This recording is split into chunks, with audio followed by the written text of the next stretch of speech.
Hey guys, it's me, the comeback coach. Just wanted to say thank you for everybody that has taken the time to come to this event. Thank you to all the speakers. Thank you to Ryan Hunt for putting this all together. Uh, it means a lot to me, and I just wanted to talk about how this all came to fruition. Um, about 8 weeks ago, I had to do a video for the Veteran Social Summit, and I did my video, put it on YouTube, and it went viral.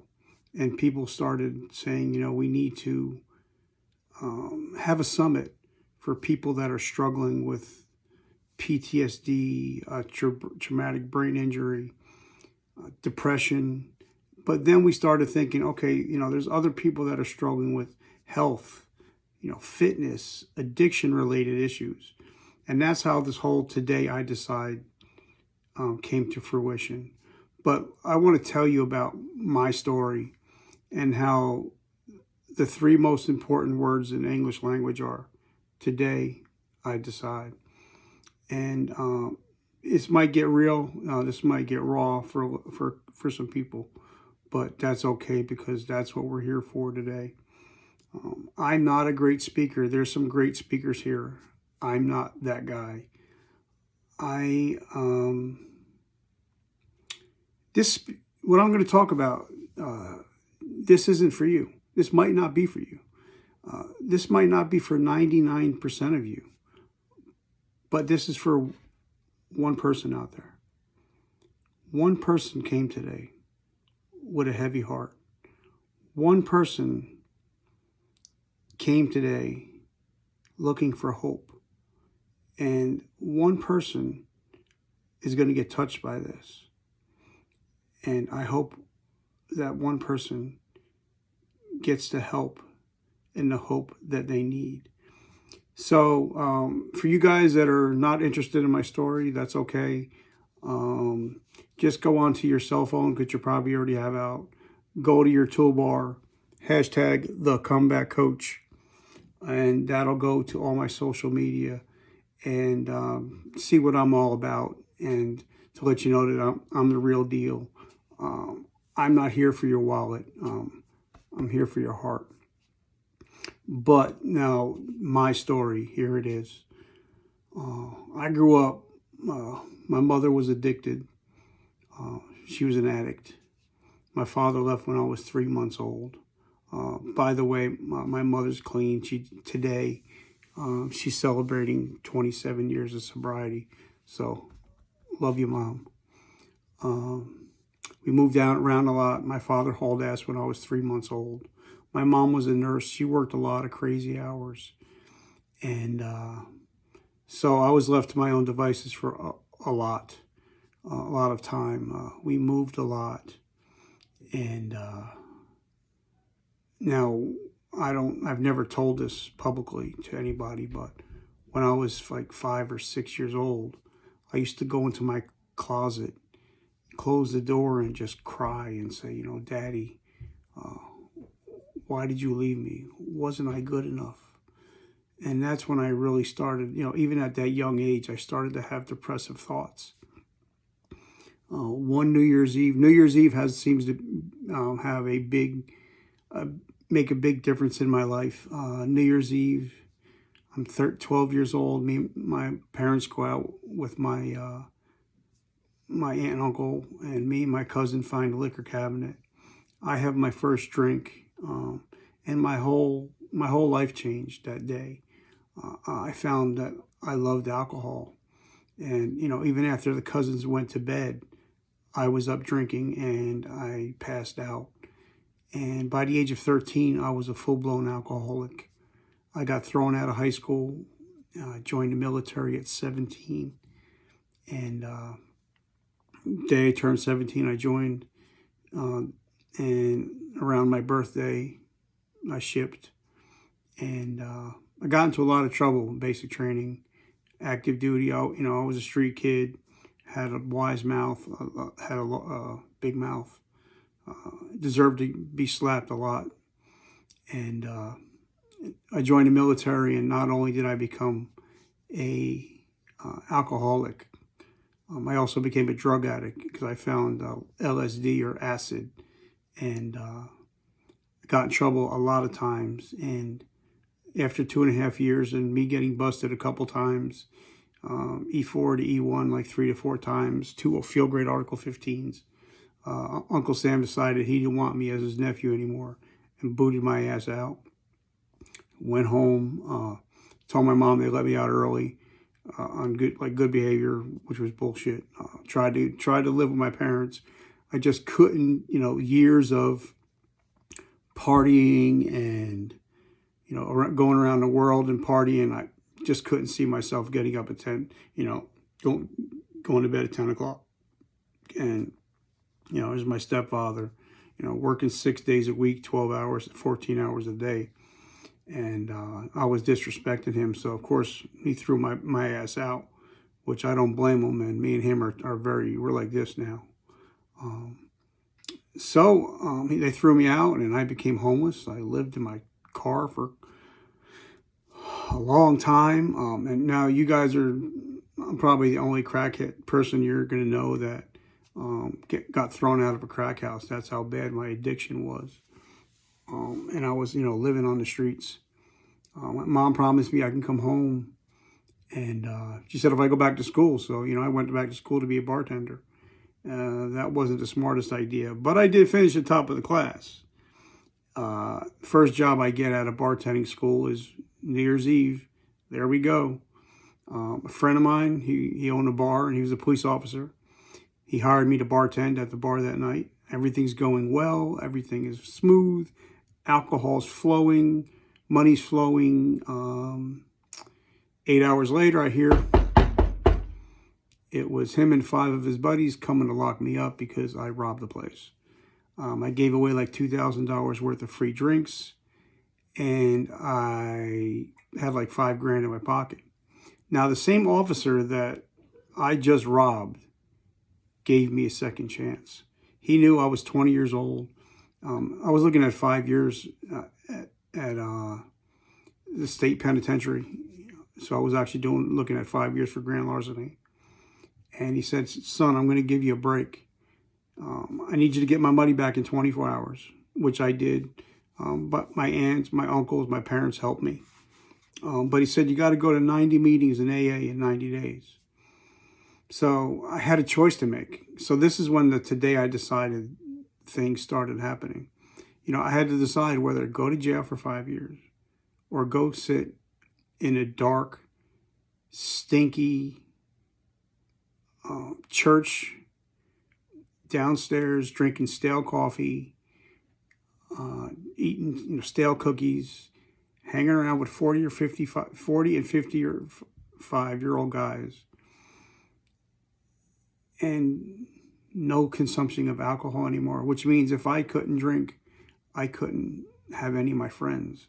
So that same day, I'm sitting in St. Mary's Church in Belleville, New Jersey, in that little space, drinking stale coffee, eating nasty cookies, scared and crying and still hungover.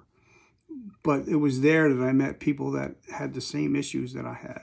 So I found a little bond. And I haven't had a drink since January 1st, 1989.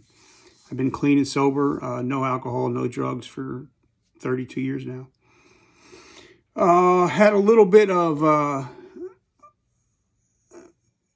as this whole time was happening with me almost getting locked up and my parents, and uncles and aunt coming up with the money to bail me out, somebody made a snide remark. They said, I knew you were never going to make it in the military. You're not a military man. And it stuck in me. Old people say, it's stuck in my craw.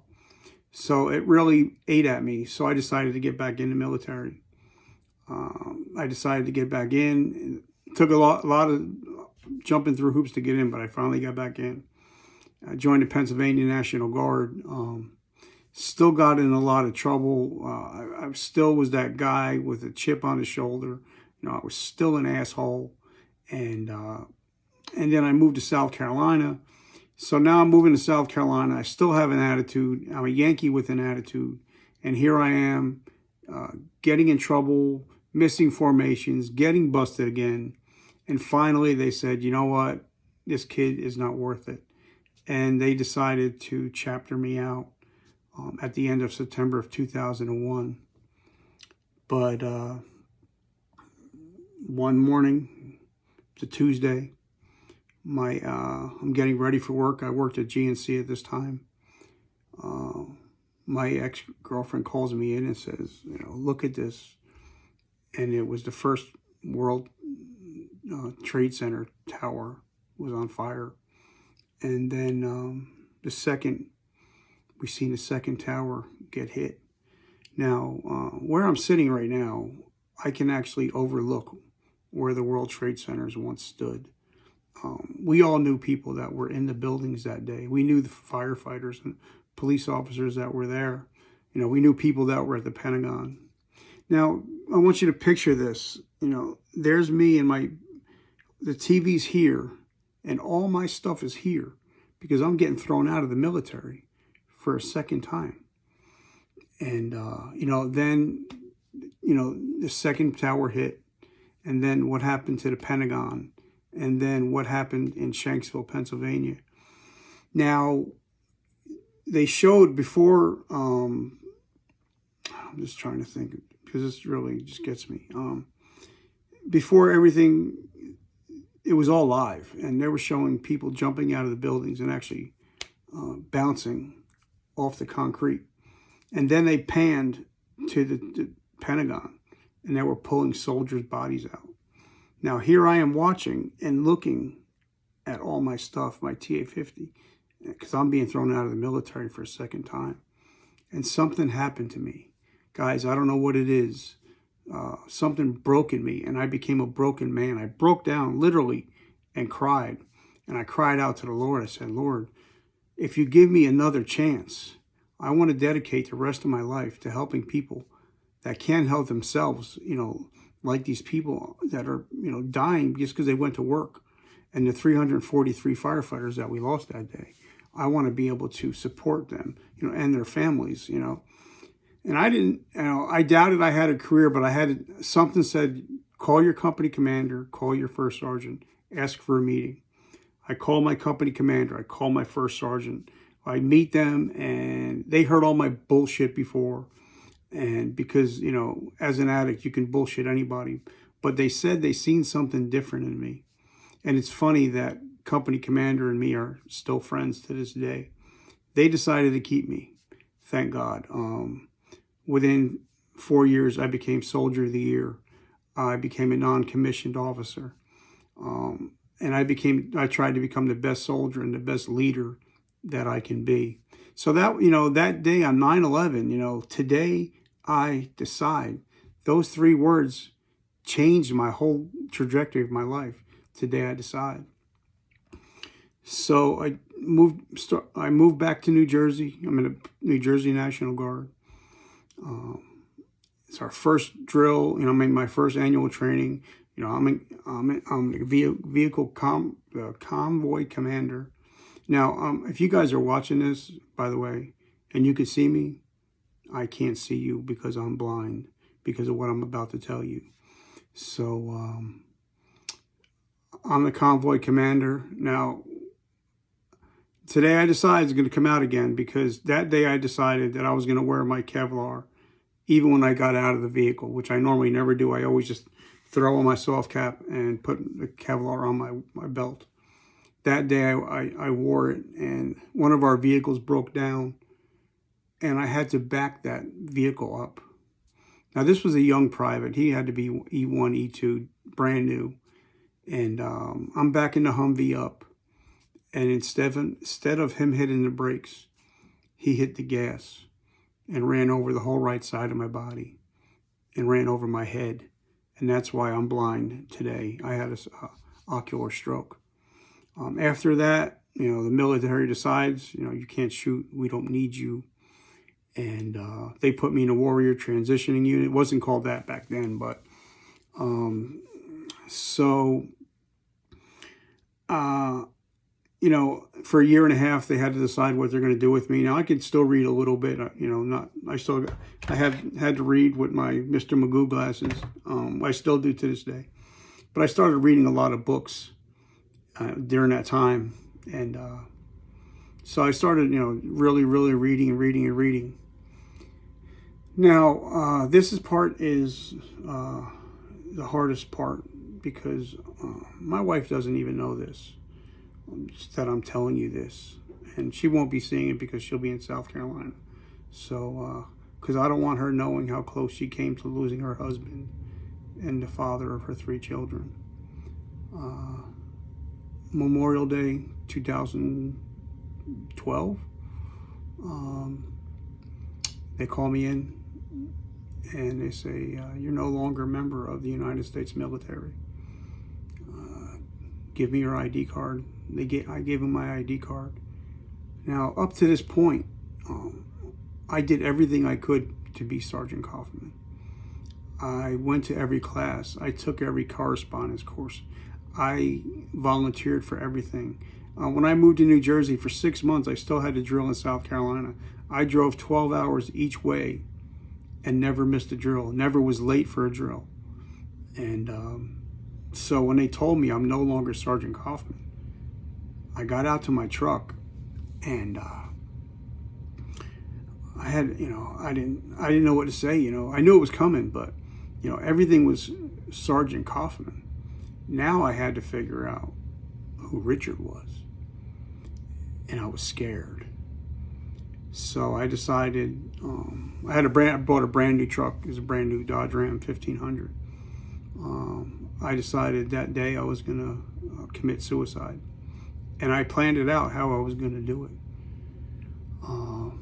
What I was gonna do is I was gonna get in the truck, hit 100 miles an hour, put it on cruise control, turn the radio on, put my head back, and just let the car go off the road into one of the concrete barriers and end it right there.